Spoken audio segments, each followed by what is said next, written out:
अरे बोल लगे काका सबर कर। अरे समझा ही हो तोर कहाँ ध्यान हो। कैसे देवी बोल। अरे तौल के देंगे समझी हो। तू गोल गोल के करा कहा थी। अरे आगे बोल लगे कैसे देवी। सुन 100 रुपया में 1.5 केजी देंगे। अच्छा तौल देंगे।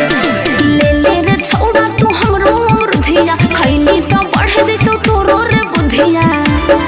अरे छोड़ा कागे ले ले रे छोड़ा तू हमरो अमृधिया खैनी तो बढ़ जइतो तोरो रे बुधिया। अच्छा अरे लेवे के मन हो करे नहीं भूल जा। आगे सुन लगे अमरूद तोर गोल गोल कैसे देवी बोल बोल।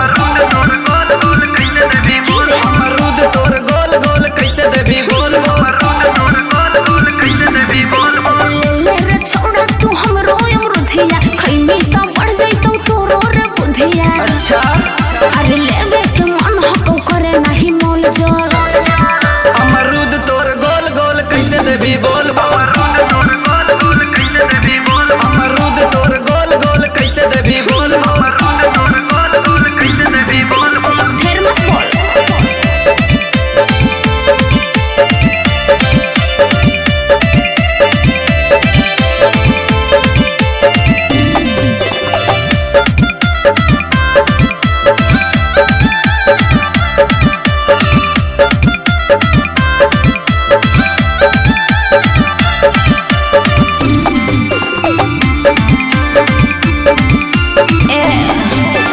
ऐसे ना थमा तू भीतरी घुसाऊ रे।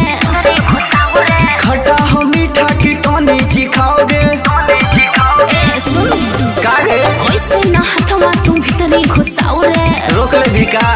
खट्टा हो मीठा की तोनी चिखाओगे। अरे हमर सामान बड़ी अनमोल भोल मोल। अच्छा अमरूद तोर गोल गोल कैसे देवी बोल बोल। अरे कैसे लेबे बोलू तब का। अमरूद तोर गोल गोल कैसे देवी बोल बोल। अरे लेना रे। अरे दे न गे।